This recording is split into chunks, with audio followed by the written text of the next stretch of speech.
नमस्कार, मी ओटी सर. जय महा टी.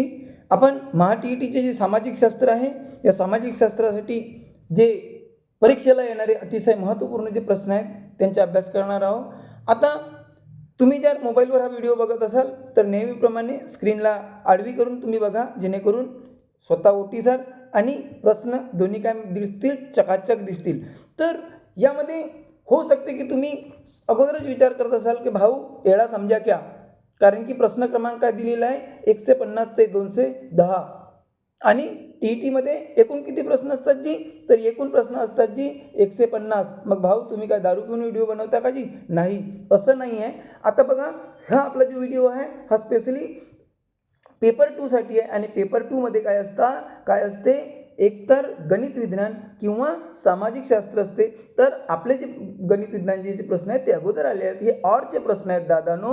हे तुम्हाला येतील कुठून पासून सुरू होतील, 91 पासून सुरू होतील आणि 150 वर जाऊन संपतील. टोटल 60 प्रश्न. मग पेपर 1 आहे तर मग नाही बघायचा का जी? नाही ताई, बघायचा. कारण की तुमचा जो सामाजिक शास्त्राचा जो भाग आहे तो परिसर अभ्यासमध्ये आहे. हा दोन्हीसाठी अतिशय महत्त्वपूर्ण प्रश्न आहे. आणि हा व्हिडिओ जर तुम्ही पूर्ण बघितला तर गॅरंटी देतो तुम्हाला 60 पैकी कमीत कमी 50 गुण भेटवण्यासाठी कोणीही थांबवू शकत नाही. समजा थांबवला तर मूछ मुंडवा दूंगा, तब क्या कलाम है हाई नाही भाई. चला ठीक आहे, तर आपण काय करूया, प्रश्नाकडे वळूया. तर आपला प्रश्न काय म्हणत आहे की पूर्वी ब्रिटिश सरकारच्या उत्पन्नाचे साधन रिकामी जागा होते. काय होते जी? व्यापार होते, नगदी पिके होते, शेतसारा होते की कापड उद्योगावर होते. तर पूर्वी ब्रिटिश सरकारच्या उत्पन्नाचे साधन हा शेतसारा होता. ते काय करायचे, टॅक्स घ्यायचे. काय करायचे, टॅक्स घ्यायचे. हा टॅक्स त्यांच्या काय होता, महत्त्वाच्या उत्पन्नाचा साधन होता. त्यानंतर 1857च्या उठावाच्या मुख्य परिणाम रिकामी जागा होय. काय झालं, भारतात रेल्वे सुरू झाली? नाही जी, हा त्याच्या मुख्य कारण नाही आहे. ईस्ट इंडिया कंपनीची सत्ता सुरू झाली? नाही जी, तोही नाही आहे. राणी व्हिक्टोरियाने इंग्लंडचा कारभार हाती घेतला? नाही जी. राणी व्हिक्टोरियाने भारतीयांना उद्देशातून एक जाहीरनामा काढला होता, राणीचा जाहीरनामा, आठवत असेल तर. हा कोणाचा परिणाम आहे? 1857च्या उठावाचा हा मुख्य परिणाम आहे की राणी व्हिक्टोरियाने काय केलं होतं, आपला जाहीरनामा काढला होता. आपला काय केला होता, जाहीरनामा काढला होता. त्यानंतर मध्य प्रदेशातील रिकामी जागा येथील अस्मयुगातील गुहा चित्रे आहेत. गुहा चित्रे आहेत तर आपल्याला असं वाटू शकते, अरे गुहा चित्र आहेत, काय लिहिलं आहे, अजिंठा. अजिंठा तर महाराष्ट्रात आहे जी, म्हणजे हा होणार नाही. त्यानंतर भीमबेटका, हा बरोबर आहे जी. हा कुठं आहे, मध्य प्रदेशात आहे. वेरूळ सुद्धा महाराष्ट्रात आहे, कारला सुद्धा होणार नाही. म्हणजे मध्य प्रदेशातील रिकामी जागा म्हणजे भीमबेटका येथे अस्मयुगातील गृहचित्रे आढळतात किंवा गृहचित्रे प्रसिद्ध आहेत. त्यानंतर आपण पुढला प्रश्न असा बघूया की स्वतःच्या बुद्धीवर विश्वास ठेवा, केवळ इतर कोणी सांगतो म्हणून विसंबून राहू नका. अशी डायलॉग कोणी मारली म्हणते, असे लोकांना कोणी सांगितलंय? काय की स्वतःच्या बुद्धीवर विश्वास ठेवा, हे रॉजर बेकर भाई साहेबने सांगितले. कोणी सांगितले? Roger beacon. दांटे यांनी सुद्धा नाही, शेक्सपियर यांनी सुद्धा नाही, गॅलिलिओ यांनी सुद्धा नाही. म्हणून पर्याय क्रमांक 1 याच्या काय आहे, बरोबर उत्तर आहे. दिवस खूप कमी आहेत त्यामुळे आपण जास्त याच्या विस्तारित रूप सांगत नाही. जिथं मला वाटेल तिथं मी तुम्हाला नक्की सांगतो. काही ट्रिक्स आहेत ज्या लक्षात ठेवायसाठी, त्यासुद्धा मी नक्की सांगेन. त्यानंतर वसईचा तह कोणात झाला? अजी वसईचे जे तह आहे हा कोणाकोणात झाला जी? तर टिपू सुलतान व इंग्रज, दुसरा बाजीराव पेशवा व इंग्रज, तिसरा आहे रघुनाथ पेशवा व इंग्रज, आणि पेशवे आणि पोर्तुगीज. तर वसईचा तह दुसरा बाजीराव पेशवे आणि इंग्रज याच्यामध्ये झाला. कोणामध्ये? दुसरा बाजीराव पेशवा आणि इंग्रज याच्यामध्ये जी लढाई झाली होती या वसईच्या तहाने संपली. त्यानंतर आपण पुढला प्रश्न बघूया. पुढला प्रश्न काय बोलत आहे जी? ठीक आहे. पुढला प्रश्न म्हणत आहे की पुढीलपैकी कोणते नेते प्रार्थना समाजाचे नेते नव्हते? प्रार्थना समाजाचे नव्हते म्हणते. आत्माराम तरखडकर हे तर होते जी, राघव भांडारकर हेही होते, गोग आगरकर हे नव्हते, आणि न्यायमूर्ती मगो रांडे हेही होते. म्हणजे आपला कोणते नव्हते म्हणजे गोपाळ गणेश आगरकर, गोग आगरकर हे प्रार्थना समाजाचे नेते नव्हते. त्यानंतर आपण पुढला प्रश्न आपण बघूया की शिवाजी महाराजांनी मुख्यतः सुरतेवर स्वारी केली. का केली? सुरतवर हल्ला केला शिवाजी महाराजांनी. त्याचे 4 कारण बघितले आहेत. सुरत हे एक मोठे बंदर होते, ठीकठाक आहे. मुघलांना धडा शिकवायचा होता, तरी ठीक आहे. स्वराज्याची नुकसान भरपाई करून बादशहाच्या प्रतिष्ठेला धक्का द्यायचा होता, ठीक आहे. सुरत आर्थिकदृष्ट्या अत्यंत संपन्न होत्या. चौथा जो मुद्दा आहे किंवा चौथा जो पर्याय आहे हा महत्त्वपूर्ण होता. शिवाजी महाराजांनी सुरतेवर स्वारी केली कारण की आपली जी स्वराज्याची जी स्थिती होती, आर्थिक स्थिती, ती बरोबर नव्हती आणि सुरत हे आर्थिकदृष्ट्या अत्यंत समृद्ध होते, प्रॉस्परस होते. त्यामुळे शिवाजी महाराजांनी काय केलं? सुरतेवर आक्रमण केले, लढाई केली, स्वारी केली. त्यानंतर आपण पुढला प्रश्न बघूया. काय बघूया? पुढला प्रश्न बघूया. 2च प्रश्न येतात, जाऊ त्याची. त्यानंतर 1757च्या प्लासीच्या लढाईचे मुख्य वैशिष्ट्य कोणते? 1757 मध्ये जी प्लासीची लढाई लढली गेली होती. पहिला, इंग्रजांनी व्यापारी सवलतींचा गैरवापर सुरू केला. दुसरा आहे सिराजउद्दौला व इंग्रज यांच्यात संघर्ष सुरू झाला. तिसरा, शस्त्राचा वापर न करता इंग्रजांनी फंद फितुरीने लढाई जिंकली. आणि चौथा आहे मीर जाफरला बंगालच्या नवाबपदाचे आभिष दाखवले. तर 1757च्या प्लासीच्या लढाईचे प्रमुख वैशिष्ट्य आहे की इंग्रजांनी एकही शस्त्र न चालवता फक्त फंद फितुरीने लढाई जिंकली होती. हा महत्त्वाचा त्याच्या काय आहे? वैशिष्ट्य आहे. काय केला होता? डिवाइड अँड रूल या पद्धतीचा त्यांनी वापर केला होता. तोडा आणि फोडा आणि राज्य करा. ठीक आहे, बरोबर आहे, जिथं मला बरोबर आठवलं. कोकणात इंग्रजांविरुद्ध कोणी उठाव केला? आता कोकणामध्ये इंग्रजांच्या विरुद्ध आवाज उठवणारे फोंड सावंत. कोण? फोंड सावंत. रामोसी नाही, मराठी नाही आणि गडकरी नाही. कोकणामध्ये फोंड सावंत यांनी इंग्रजांविरुद्ध काय केला होता? आवाज उठवला होता. त्यानंतर आपण पुढला प्रश्न आपण बघूया का? हा, बघूया जी, तुम्ही जर म्हणत असाल तर बघूया. त्यानंतर पुढला प्रश्न काय म्हणत आहे? ठीक आहे, 2 प्रश्न येत आहेत आपल्या स्क्रीनवर. ठीक आहे, तर इथं म्हणत आहे की भारतीय प्रबोधन म्हणजे मुख्यतः रिकामी जागा होता. प्रबोधन म्हणजे काय करणे? वैचारिक जागृतीलाच आपण प्रबोधन म्हणतो. आपण पेपर 1 मध्ये सुद्धा हे 1-2 परीक्षेला आलेले आहेत. पेपर 1 TETचे ज्यांच्या पेपर 1 आहे तिथं सुद्धा हा आलेला आहे की भारतीय प्रबोधन म्हणजे मुख्यतः काय करणे? वैचारिक जागृती करणे. त्यानंतर 16व्या शतकातील उत्तरार्धात जनतेच्या हक्कांची पायमल्ली होऊ लागली. म्हणजे जे जनतेचे हक्क आहेत ते भंग होऊ लागले. त्याचे कारण काय आहे? तर धर्मगुरूंचे कर्मकांड स्रोत, राजसत्ता प्रबळ बनली. तिसरा आहे सामंताचा पगडा आणि चौथा आहे वैचारिक क्रांतीची प्रेरणा नाही. यामध्ये सामंताचा पगडा जास्त असल्यामुळे जे काही जनतेचे हक्क आहेत ते काय होऊ लागले? पायमल्ली होऊ लागले. तर सामंताचा पगडा हा सर्वात महत्त्वाचं त्याला काय होतं? कारण होतं. त्यानंतर आपण पुढला प्रश्न बघूया. काय म्हणत आहे जी? तर पुढला प्रश्न म्हणत आहे की अमेरिकेतील वसाहती व इंग्लंड यांच्यामधील तणाव वाढण्याचे महत्त्वाचे कारण म्हणजे काय? आता अमेरिकेतील वसाहती आणि इंग्लंड, अमेरिकेच्या ज्या वसाहती होत्या आणि इंग्लंड याच्यामध्ये तणाव वाढण्याचे कारण काय होतं? तर पहिला, जकात तपासणी कडक करण्यात आली. दुसरा आहे वेस्ट इंडिजमधून अमेरिकेतील आयात होणाऱ्या साखरेवर कर बसवण्यात आला. तिसरा, इंग्रज सैनिकांची अमेरिकेतील उपस्थिती. हे बरोबर आहे. चौथा पण बघून घेऊया. वृत्तपत्रे, कायदेविषयक दस्तावेज खेळण्याच्या पत्त्यांवर कर आकारला जाऊ लागला. सर्वात महत्त्वाचं आहे की इंग्रजांचे जे सैन्य होते ते अमेरिकेमध्ये काय झाले? त्यांची उपस्थिती झाली आणि तेच अमेरिका आणि इंग्लंडमध्ये आता काय झालं? तणावाचा वातावरण निर्माण झाला. त्यानंतर पुढीलपैकी कोणती जोडी फ्रेंच विचारवंतांची नाही? मॉन्टेस्क्यू आणि वॉल्टेर हे दोन्ही फ्रेंच विचारवंत आहेत. मॉझिनी आणि वॉकूर हे सुद्धा दोन्ही फ्रेंच विचारवंत आहेत. रुसो आणि मॉन्टेस्क्यू हे नाही आहेत. वॉल्टेर आणि रुसो हे सुद्धा आहेत. म्हणजे मॉन्टेस्क्यू हे आहेत. कोण? मॉन्टेस्क्यू हे फ्रेंच नाही. म्हणजे मॉन्टेस्क्यू रुसो ही जोडी काय म्हणतो आपण? फ्रेंच विचारवंतांची. फ्रेंच तर आहेत पण ते फ्रेंच विचारवंतांची नाही. त्यानंतर पुढला प्रश्न आहे, आफ्रिकेला काळे झंडे नाही आहे जी, काळे खंड म्हणत. आफ्रिकेला काळे खंड म्हणत, याचं कारण काय आहे? तर पहिला दिलेलं आहे इथं कृष्णवर्णीय होते, काळे लोक होते म्हणून काळे. येथे काळे जमीन होती म्हणून काळे खंड. तेथे बराच भाग अज्ञात होता म्हणून काळे खंड. आणि चौथा दिलेला आहे तेथे काळे गोरे असा भेद केला होता म्हणून त्याला काळे खंड म्हणत नाही. कारण की आफ्रिकेचा भरपूर जो भाग आहे हा भरपूर भाग काही लोकांना माहीतच नव्हता, इनॲक्सेसिबल होता, तिथं जाताच येत नव्हता. म्हणजे तो बराच भाग अज्ञात होता म्हणून त्याला काळे जे आता आपल्याला काहीच मात्र नाही. आता जसं मला लिहिता वाचता येत नाही, आपण काय म्हणतो काला अक्षर भैस बराबर. काळा म्हणजे काही माहीत नाही आहे, म्हणजे तेथील जमिनीचा बराच भाग माहीत नसल्यामुळे आफ्रिकेला काळे खंड असे म्हणून. काळे अक्षर असं लक्षात ठेवायचे, काळे अक्षर लिहिता वाचता येत नाही, काळे अक्षर भैस बराबर. चला ठीक आहे. त्यानंतर 2 महायुद्धाच्या दरम्यान रिकामी जागा कालावधी होता, वर्षाचा कालावधी होता.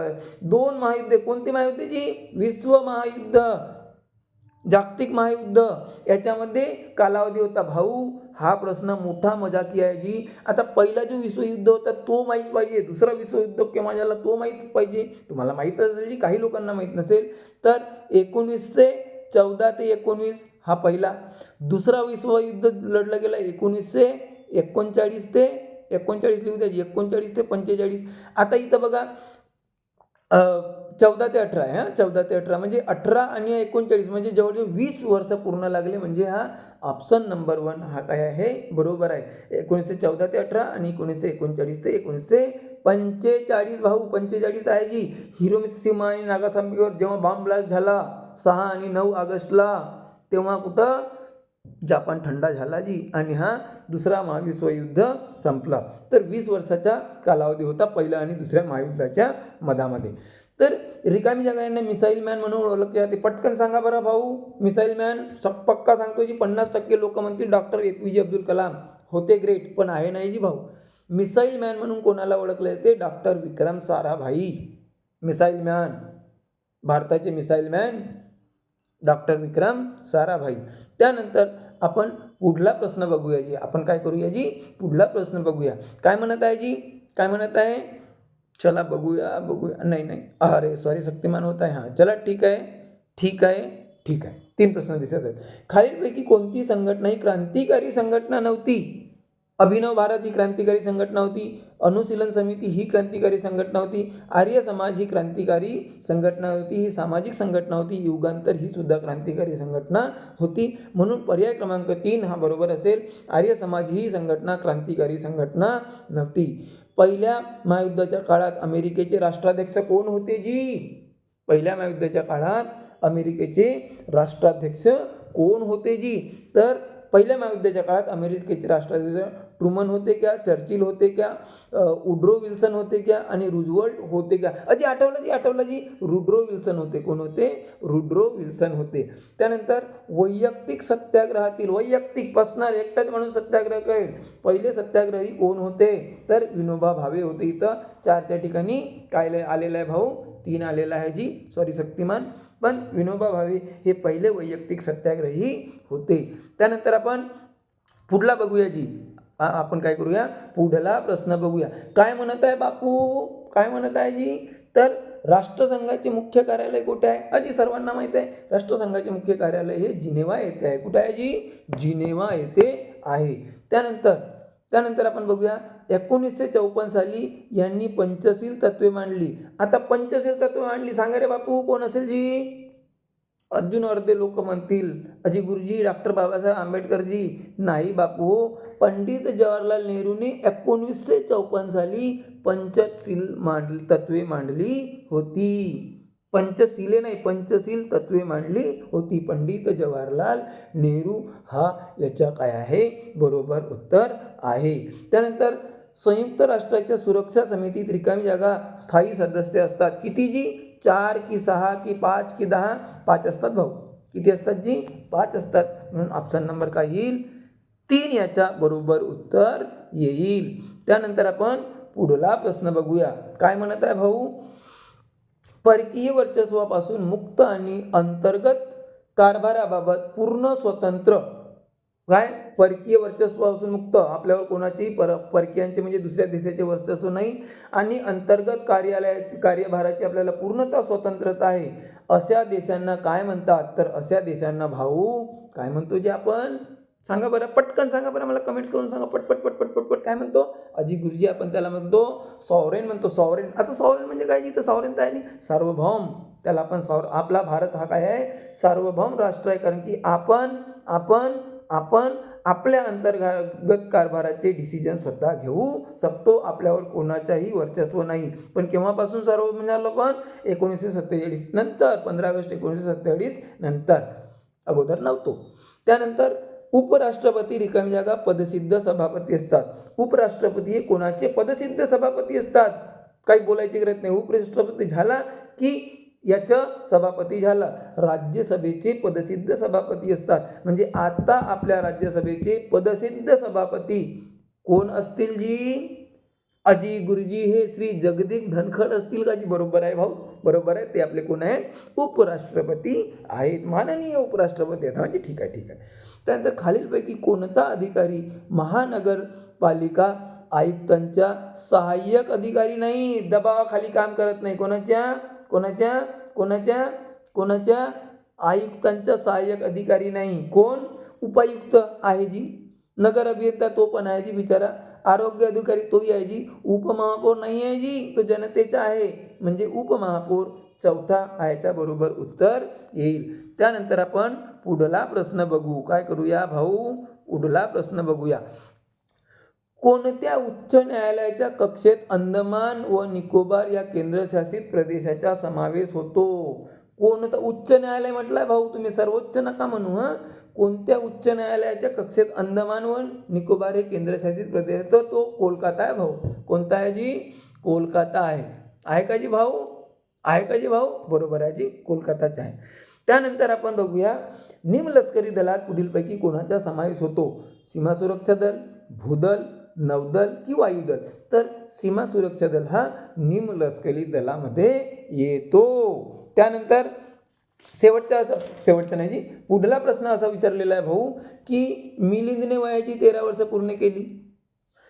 आता त्यानंतर किती वर्षांनी त्याला मतदानाचा अधिकार प्राप्त होईल? भाऊ तुमचा पण वोट आहे ताई. तुमचा पण आहे ताई, कारण की आपण किती वर्षाचे झालो तेव्हा जी? 18 वर्षाचे गुरुजी. आता तो मिलिंद 13 वर्षाचा आहे, तर 18 वर्ष व्हायला किती वेळ लागेल जी? 5 वर्ष लागेल. बरोबर आहे. म्हणजे 5 वर्षाच्या नंतर त्याला काय होईल? मतदानाचा अधिकार प्राप्त होईल. त्यानंतर भारतीय निवडणूक आयुक्तांची नेमणूक करण्याचा अधिकार कोणाचा असते? कोणाचा? भारतीय निवडणूक आयुक्तांची नेमणूक कोण करते जी? अजी बाबा, भारतीय निवडणूक आयोग. आता आपल्याकडे आहेत ना जी वोट आहेत. तर भारतीय निवडणूक आयुक्तांची नेमणूक, भारतीय म्हटलं, त्याचा अधिकार कोणाला? तर राष्ट्रपतीला आहे जी. आणि आपले राष्ट्रपती कोण आहेत जी? आदरणीय श्रीमती द्रौपदी मुर्मू आहेत. बरोबर आहे. तर राष्ट्रपतींना भारतीय निवडणूक आयुक्ताची नेमणूक करण्याचा काय असतो? अधिकार असतो. त्यानंतर पुढला बघूया आपण. अलिप्तवादी चळवळीत पुढीलपैकी कोणाचा समावेश नाही? अलिप्तवादी. कसावादी? अलिप्तवादी नाही म्हटलंय भाऊ. नाही. अलिप्तवादी चळवळीत कोणाचा समावेश नाही? मार्शल टिटो अलिप्तवादीचे आहे जी. गमान अब्दुल नासेर हा भी अलिप्तवादी आहे जी. सुकार्नो हे सुद्धा अलिप्तवादी. ट्रुमन हे अलिप्तवादी नव्हते. ट्रुमन म्हणून अलिप्तवादी चळवळीच्या पुढीलपैकी कोणाचा समावेश नाही? तर ट्रुमन हे अलिप्तवादी नव्हते. अवकाशातील ताऱ्यांच्या समूहाला काय म्हणतात? अरे बापरे, जमीन से लेकर आसमान तक चले गए. तर अवकाशातील ताऱ्यांच्या समूहाला दीर्घिका म्हणतात. काय म्हणतात भाऊ? दीर्घिका म्हणतात. काय म्हणतात जी? दीर्घिका म्हणतात. काय म्हणतात जी? दीर्घिका म्हणतात. त्यानंतर दीर्घिका कुठे गेली जी? दीर्घिका. बरोबर आहे. त्यानंतर आपण पुढला प्रश्न बघूया. अमावस्या व पौर्णिमेला येणाऱ्या भरतीस काय म्हणतात? अमावस्या आणि पौर्णिमेला जी भरती येते समुद्रामध्ये, ती कोणती भरती असते?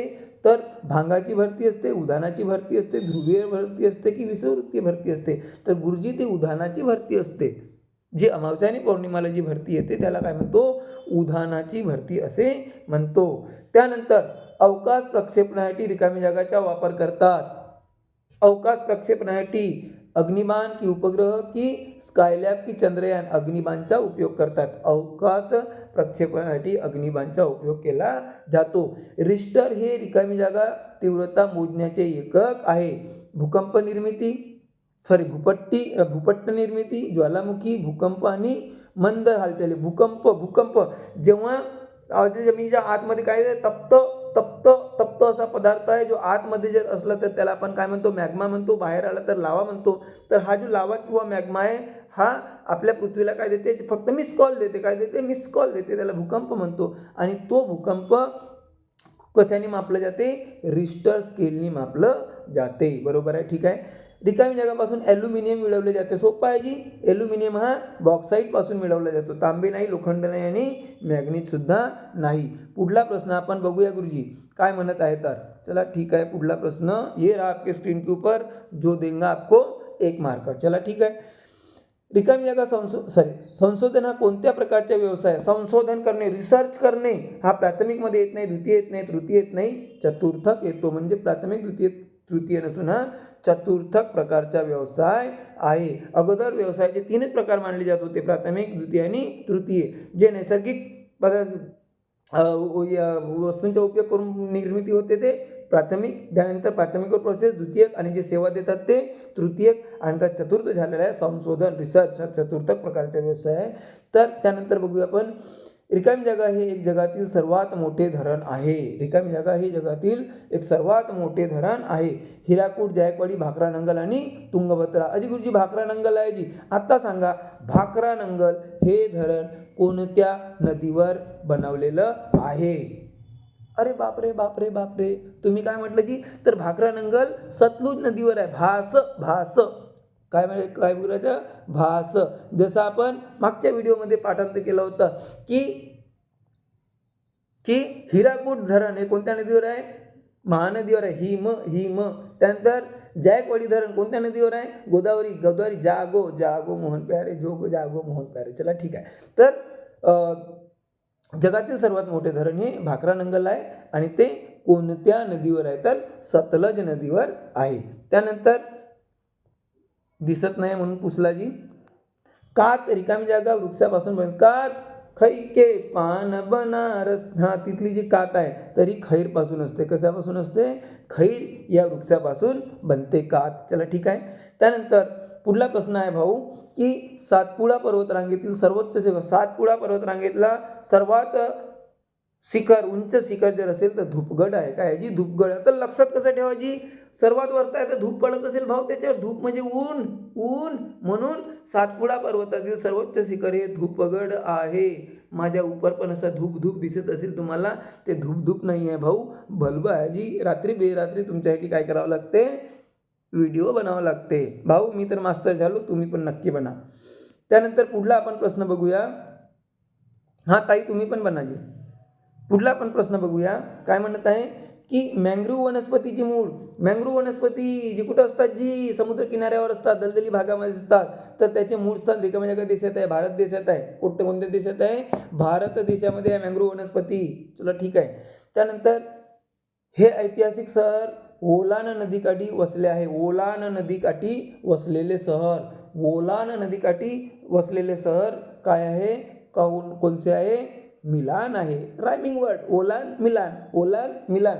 कोणत्या देशात आहे जी गुरुजी? इटलीमध्ये आहे जी. कुठे आहे? इटलीमध्ये. तर ओलान हे शहर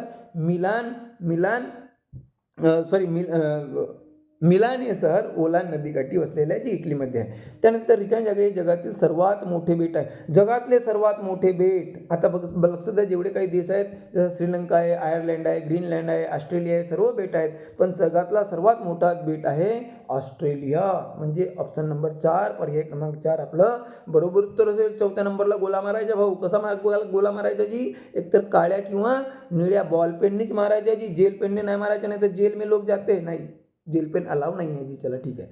दक्षिण अमेरिकेच्या पश्चिम किनारी भागात रिकामी जागा पर्वत आहे. तर दक्षिण अमेरिकेच्या पश्चिम किनारी भागात कोणते पर्वत आहे जी? तर दक्षिण अमेरिकेच्या पश्चिम किनारी भागात अँडीज पर्वत आहे. कोणते पर्वत आहे? अँडीज पर्वत आहे. पुढला प्रश्न आपण बघूया भाऊ. त्यानंतर पुढला प्रश्न इथे दिलेला आहे. चला व्हेरी गुड. हा दिसत आहे, स्क्रीनमध्ये दिसत आहे. तर भारत हा क्षेत्रफळाच्या दृष्टीने रिकामी जागा क्रमांकाचा देश आहे. क्षेत्रफळाच्या दृष्टीने दुसरा आहे का जी? नाही, पॉप्युलेशनच्या दृष्टीने आहे जी. आणि तो लवकरच 1 नंबर होणार आहे. वी शॅल ओव्हरकम, हम होंगे कामयाब. तो लोकसंख्येच्या दृष्टीने, पण भारताच्या क्षेत्रफळाच्या दृष्टीने जगात हा 7व्या क्रमांकाचा देश आहे. 5व्या, 6व्या, 7व्या, 8व्यामधून फक्त 7व्या क्रमांकाचा देश काय आहे? भारत आहे. आम्ही मागच्या व्हिडिओमध्ये बघितलं आहे की सर्व देश हे क्षेत्रफळाच्या दृष्टीने पाठांतर कसे करायचे. RCUC बाई मी तुम्हाला सांगितलं होतं. ते माझ्या व्हिडिओ बघून घ्यायचं जर तुमच्याकडे वेळ असेल तर, कारण की वेळ खूप कमी आहे. त्यानंतर अंदमान निकोबार बेटाची राजधानी कोणती आहे? अंदमान आणि निकोबार या बेटाची राजधानी कोणती आहे? अजिगुरुजी पोर्ट ब्लेअर आहे, जी मला पाठांतर आहे. ठीक आहे.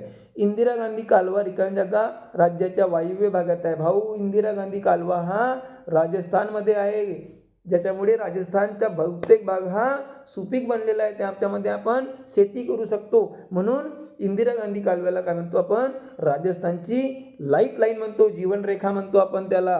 ती रेखा नाही भाऊ, तुमची रेखा नाही जी, जीवनरेखा, लाईफलाईन. हां. त्यानंतर गुरु शिखर हे रिकामी जागा पर्वतातील उंच शिखर आहे. गुरु शिखर हे कोणत्या पर्वतात आहे जी?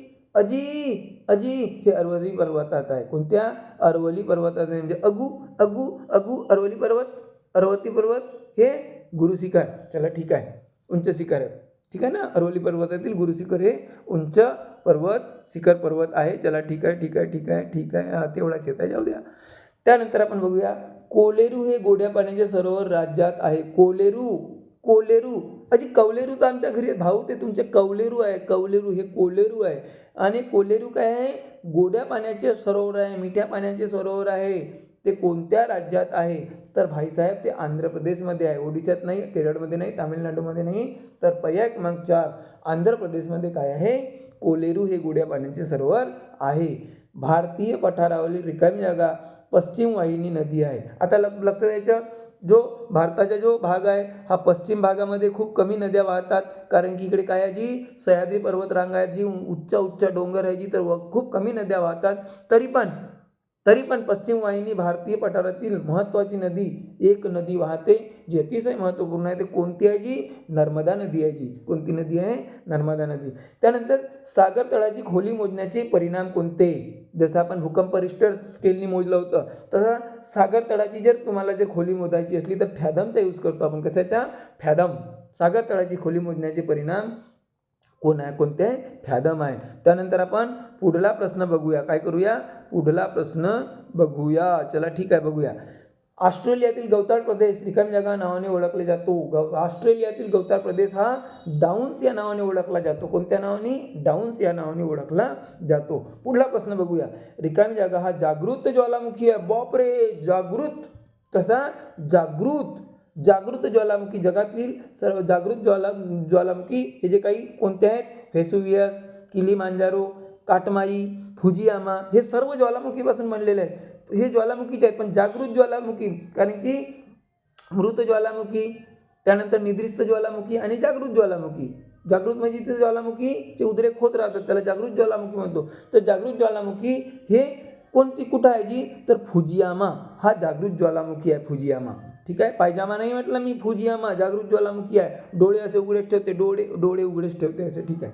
त्यानंतर समान तापमान असणाऱ्या बिंदूंना जोडणाऱ्या काल्पनिक रेषेला, कारण की सर्व रेषा काही काल्पनिक असतात, आपले अक्षांश, रेखांश हे सर्व काल्पनिक आहेत.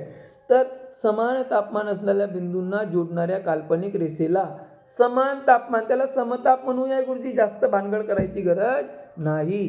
त्यानंतर पुढला प्रश्न आपण बघूया की विषुववृत्तीय वनात रिकामी जागा वृक्ष आढळतो. विषुववृत्त जे 0 डिग्री सेल्सिअसवर असते. हां, ठीक आहे ना, 0 अक्षांश रेखांशवर. तर विषुववृत्तीय वनात महोगनी वृक्ष जास्त आढळतात. त्यानंतर रिकामी जागा वंशाचे लोक मध्य व पूर्व आशियामध्ये आढळतात. तर इथं दिलेलं आहे की रिकामी जागा वंशाचे लोक मध्य व पूर्व आशियात आढळतात. आता इलेक्शनचे कारण सुरू आहे, तुमच्याकडे कदाचित गाण्याचे आवाज येत असेल, तिकडे लक्ष देऊ नका. तर रिकामी जागा वंशाचे लोक मध्य व पूर्व आशियात आढळतात. आता कुठं आढळतात जी? तर मंगोलाईड वंशाचे लोक हे मध्य व पूर्व आशियात आढळतात. त्यानंतर रिकामी जागा हा उत्तर अमेरिका आणि दक्षिण अमेरिका यांना जोडणारा महामार्ग आहे. महामूर्ख म्हणत होतो मी, महामार्ग आहे. पहिला आहे ट्रान्स कॅनेडियन हायवे, दुसरा आहे ग्रँड ट्रक महामार्ग, तिसरा आहे पॅन अमेरिकन महामार्ग आणि चौथा आहे स्टुअर्ट महामार्ग. यापैकी पॅन अमेरिकन महामार्ग हा याच्या बरोबर उत्तर आहे. त्यानंतर आपण पुढला प्रश्न बघूया. काय करूया? पुढला प्रश्न बघूया. हां, आले 3 प्रश्न आले जी भाऊ. ठीक आहे. त्यानंतर पुढला प्रश्न काय आहे की सुएज कालवा मार्ग अतिशय महत्त्वाचा आहे, कारण तो समुद्र सपाटीवर आहे, तो मुंबई व लंडनला जातो, यामुळे वेळ व अंतर वाचते. हा खाजगी कालवा आहे, महत्त्वाचा आहे. ह्या सुएज कालव्यामुळे आपला वेळही वाचतो आणि अंतरही वाचतो. त्यानंतर पुढला प्रश्न आहे, सर्व प्रकारच्या विकासात रिकामी जागा केंद्रबिंदू असतात. तर विकास आपण कोणासाठी करतो? जे विकास आपल्यासाठी करतो. आपण कोण? मानव. तर सर्व प्रकारच्या विकासात मानव हा केंद्रबिंदू असतो. म्हणून पर्याय क्रमांक 2 मानव हा काय असेल? त्याच्याबरोबर उत्तर असेल. त्यानंतर पुढला प्रश्न आहे, सार्क संघटनेतील संस्थापक सदस्यापैकी रिकामी जागा हा एक देश आहे. जी सार्क संघटना, ज्या सार्क संघटनेचा फुल फॉर्म काय तो? South Asian Association for Regional Cooperation. SAARC संघटनेचा सदस्य कोण आहे?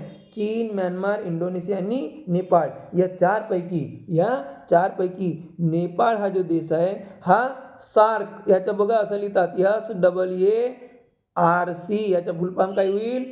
South Asian Association for Regional cooperation. ठीक आहे. चला ठीक आहे. पुढला प्रश्न बघूया. नेपाळ हा त्याचा सदस्य आहे. त्यानंतर आपण बघूया पुढला प्रश्न, लोह आणि पोलाद उद्योग जवळ स्थापन होतात. लोह आणि पोलाद उद्योग हे कोणाच्या जवळ स्थापन होतात? कोळसा उत्पादक प्रदेश, पाणी पुरवठा प्रदेश, बाजारपेठ की विद्युत केंद्र? भाऊ, लोह आणि पोलाद हे भारी व्यवसाय आहेत. यांचा वजन जास्त असतो, त्यामुळे कोळसा उत्पादक प्रदेशाच्या जवळच आढळतात. इथं आम्ही हे सर्वचे सर्व 60 प्रश्न कंप्लीट केलेले आहेत. आत्ता तुम्हाला सांगतो भाऊ, हे जे आम्ही प्रश्न आहेत हे ऑलरेडी सर्वचे सर्व प्रश्न TETच्या परीक्षे पेपर नंबर 2 मध्ये आलेले आहेत. आणि केव्हा आलेले आहेत गुरुजी? 15 डिसेंबर 2013 मध्ये. मग तुम्ही आताच 2024ला का सांगितलं जी? बापू हो, जे अगोदरचे प्रश्न आहेत तेच रिपीट होत असतात. नया क्या है भाई साहब? नया कुछ भी नहीं है. वही घुमावांगा फिरावांगा करतो. तर तुम्हाला जरा व्हिडिओ आवडला असेल तर प्लीज लाईक करा, सबस्क्राईब करा आणि OT सरांना काय करा? सबस्क्राईब करा. वेळ कमी आहे तरी पण OT सर तुमच्यासाठी कोटीच जाणार नाही. OT सर तुमच्यासाठी कोटीच जाणार नाही. जय हिंद, जय भारत. जय हिंद.